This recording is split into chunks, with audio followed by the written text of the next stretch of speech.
Nous dirions qu'en février 1848, l'histoire commence par un banquet qui n'a pas lieu. Nous sommes sous le règne du roi Louis-Philippe, alors âgé de 75 ans, que les caricaturistes représentent sous les traits peu flatteurs d'une poire flétrie. Son gouvernement, présidé par François Guizot, est celui de la monarchie de Juillet. Ce régime doit son nom à la révolution des Trois Glorieuses, les 27, 28, 29 juillet 1830, qui l'amenèrent au pouvoir. C'est une monarchie constitutionnelle, inspirée du modèle anglais, que l'on appelle censitaire, c'est-à-dire qui réserve le droit de vote aux plus riches, à ceux qui peuvent payer le plus d'impôts.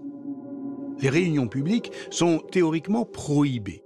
Mais pour contourner cette interdiction, depuis les années 1840, les républicains socialistes et libéraux instaurent la tradition du banquet pour y discourir de l'élargissement du droit de vote et porter des toasts à une république à venir.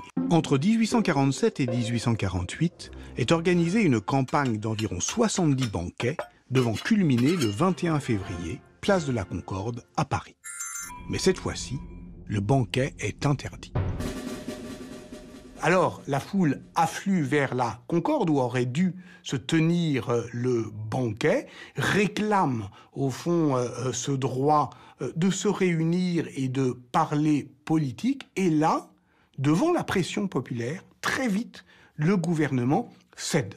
Le gouvernement de François Guizot, et c'est François Guizot lui-même, qui était le grand ministre de la monarchie de Juillet, qui démissionne. Cette victoire du camp réformiste soulève une grande joie à Paris. Le 23 février, la foule se dirige vers le boulevard des Capucines, au ministère des Affaires étrangères, pour y allumer des lampions. Très vite, la situation échappe au gouvernement et la Garde nationale, qui était la milice en armes du régime, mais également un lieu de sociabilité et de politisation, fait volte-face.